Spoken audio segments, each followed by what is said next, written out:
Welcome to another live reaction. This week we're looking at episode 4 of Sarazanmai, the Kunihiko Ikuhara show that has just been crazy week to week. We had 3 episodes so far, each one themed after a certain object which represents some metaphorical version of like some next level, like either psychology or I don't know what it is. It's something. It really is something. You just have to see it to believe it to some extent. Just to pick up where we left off last week we had an after credits scene, Marvel-esque, I would say, picking up the pace where, you know, other movies have finished off certain cinematic universes, and we got a slight hint that they were playing on slight hints from previous episodes that Kazuki's little brother Haruka might be, you know, disabled or handicapped or whatever you want to say. So I'm assuming this episode's going to be about that. Super excited to see what the lucky object will be for this week, because it all plays into some thematic representation of something. So let's see. Okay, his game is up, right? Because he's been pretending to be Azuma Sarachan and sending his little brother, you know, selfies this whole time. If he gets to actually meet him, he's going to be like, hey, you send me selfies every day. And she's going to be like, yeah, no, I don't do that. And then this whole house of cards is just going to come tumbling down. Let's see. Okay, so the soba connection here is that, you know, this guy, the blue-haired kid, lives in the soba shop.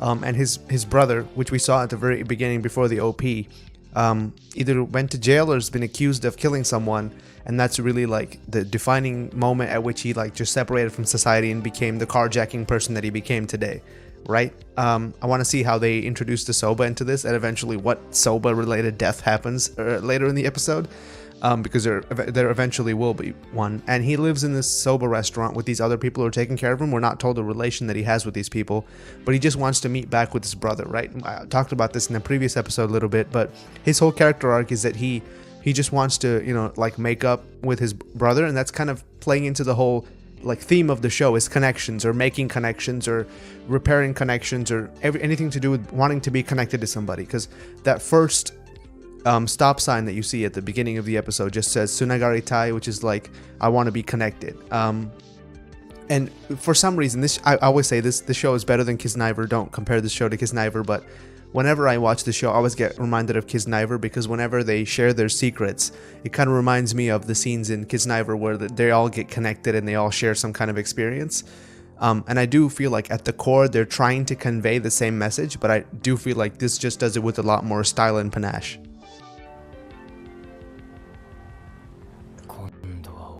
Kind of a brutal world philosophy this dude has. So his mom and dad died when he was, you know, mom and dad died when he was young. So he only listens to his older brother, and his older brother is some kind of weird like gangster person. What I thought interesting was the few shots that they used were all like very exaggeratedly city-esque. Like you see the wires, you saw the side of those buildings look like some kind of cyberpunk future building. They don't look like a normal building. They kind of exaggerated like the city features of Asakusa, which generally it has been the opposite way. Like when we see Kazuki and Enta, we kind of feel like we see the natural parts of the city. Like we always see the river or some kind of trees. They're always cast against the sky or something. And him, when we saw, you know, his story a couple seconds ago, when he was talking about his brother's philosophy, we saw like a bulldozer underneath the bridge, just kind of like bleak city-esque stuff, because I think the show is trying to say that, you know, he's kind of been trapped in this city life that his brother has imposed on him, and he does want to connect with his brother because that's his only family that's left, right? And that's why he's so desperate to please him. But I wonder if that's gonna kind of fall by the wayside this episode.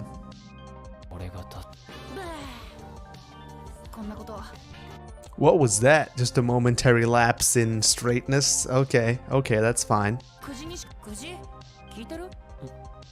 That was a heck of a flashback. So troubled childhood, his brother got in deep with some gangster types.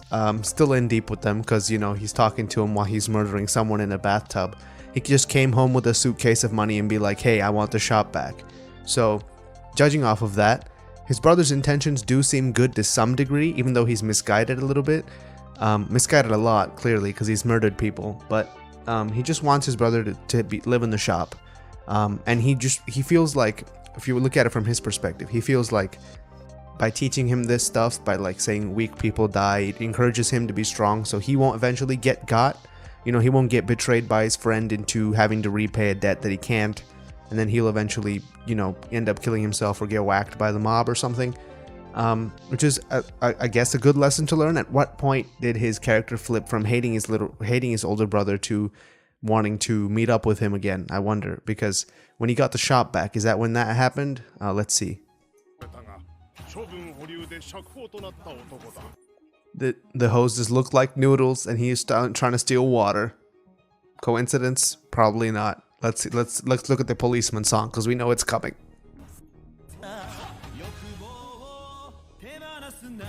I will say I've been singing this song to myself over the past week. This and the one where the frogs dance, they're both weirdly catchy and really good, actually. You would listen to the song even if it wasn't in the show. I just think they're good songs, good animation. The animation is solidly consistent in this whole sequence because they use it every episode, so I guess they put a lot of effort into it. This and the whole live action transformation sequence, the animation is amazing. Oh, I just realized, are the police people the one that are summoning the demons into the city? Because we don't know if they're good or bad, we just know that they're different from what the boys are doing. Given by the whole, like, headquarters and, like, the general evil tone of their boss, I'm gonna guess that they're the ones summoning the demons. You can see that there are a bunch of otter hearts in this scene, in this shot right now. Maybe they might be. We don't know what the significance of the otters is, or why they are in hearts. We have no idea. Maybe they might be summoning the demons. I don't know why they'd be doing that. They seem to have investigated all of these cases before the demons show up. And those guys always end up dead. So are they the ones killing these people by extracting their desires? I don't know what it is. But now we get to see the demon sequence.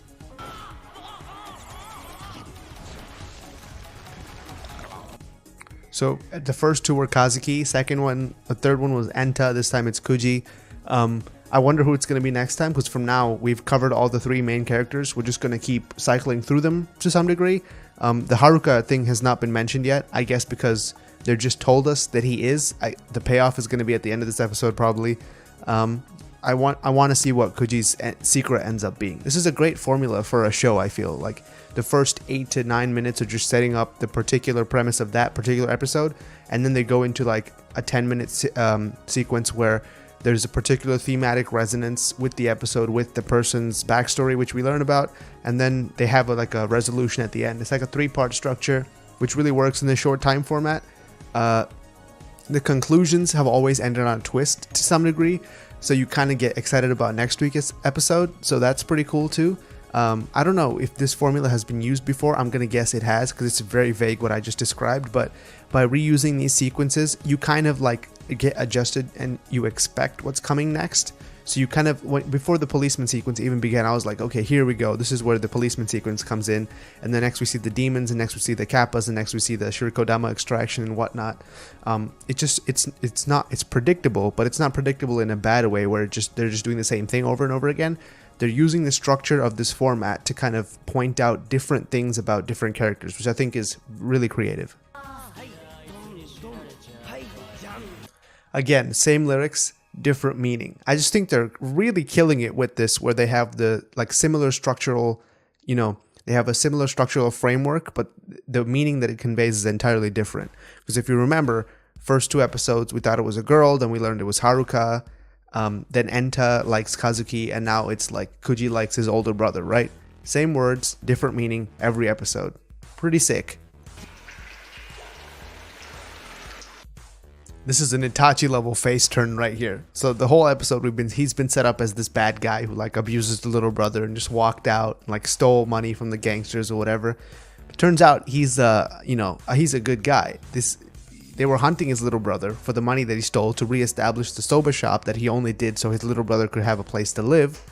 And then he gets confronted in a tunnel by these gangsters, and it was actually Kuji that shot the gun, but then he took the gun so that he wouldn't get, messed up inside. Right?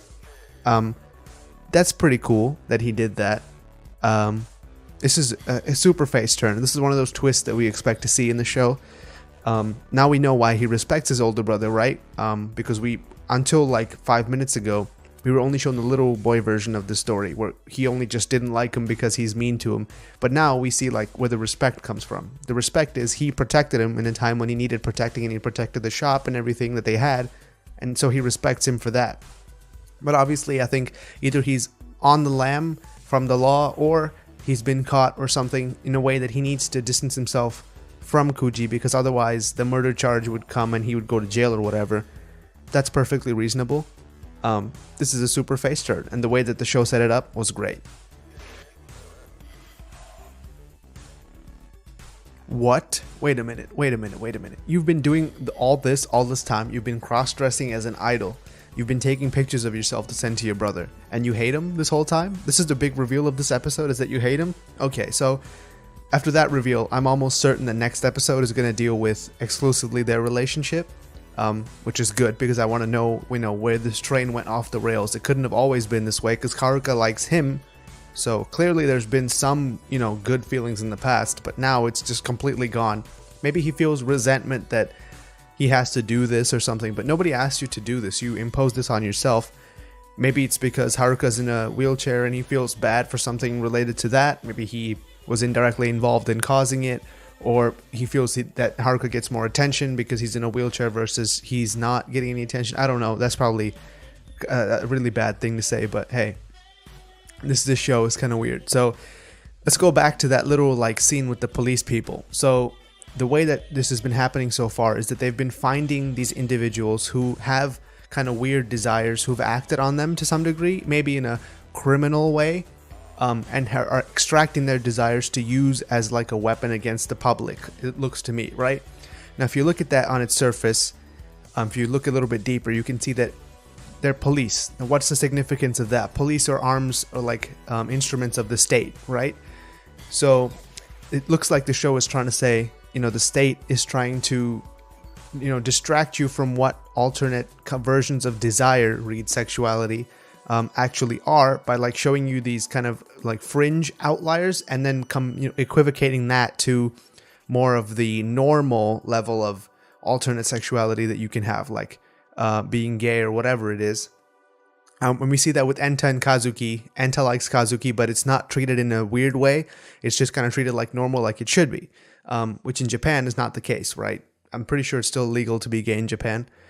Correct me if I'm wrong. I know in various places this is the case. So it looks to me like this show is trying to kind of show that this is not really how it works.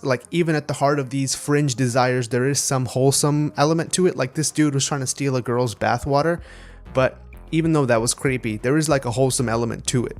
I don't really like the comparison that it makes directly to being gay with this kind of dude wanting to sit with a cardboard box on his head, but I do feel that it's taking a libertarian aspect to it, in that you're free to do whatever you want. Nobody should be able to say anything about that, right? Maybe if it infringes on other people's rights, they have something to say about that. The police here seem to be especially active with these cases, and they end up killing the person who's involved with it. That's why they turn into this kind of repressed desire ghost that the boys then have to exercise.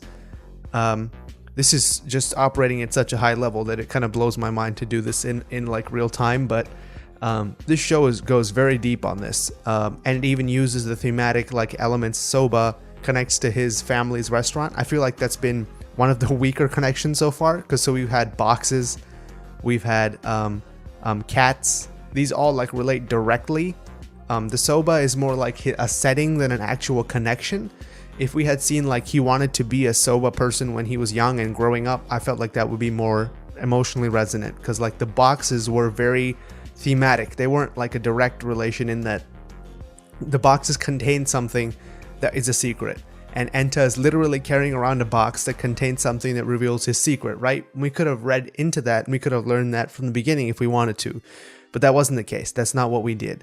It's interesting to see that they've chosen to go this way with the soba. I do like soba. Soba is good food-wise. The noodles itself, I feel like if they had elaborated more on, maybe it was their dream, him and his brother both made soba when they were young or something like that, which they did show us in that picture, but it wasn't just the two of them, it was their whole family, which is fine too. The family and soba are intimately connected for Kuji, and that's where the thematic resonance comes from in this episode, is the Soba is his family, right? His family is represented by Soba in that one scene where he's like, I'll never forget the taste of our soba, or dad and mom. It's like the soba comes first and then the family comes after that, because the soba is the family for him. Great episode. I wonder where we're going to go next week. I thought this week was going to be about Haruka, but it seems like next week might be about Haruka. Still excited to see that, because we haven't learned that much about Kazuki's backstory, other than that he does this cross-dressing thing for his little brother. I want to hear more about that. Clearly there's something interesting there. Maybe he's been from birth in a wheelchair. We don't know. We'll have to see to learn what happened. So that was it for this week. Sarazanmai, still a great show.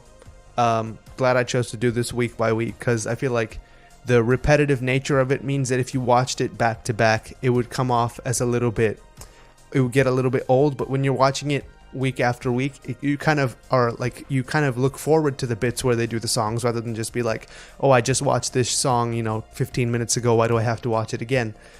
So this lends itself to week by week viewing, as opposed to other shows this season that don't necessarily do that. So that's it for this week. Like, comment, subscribe, all that good stuff, and I'll see you in the next episode.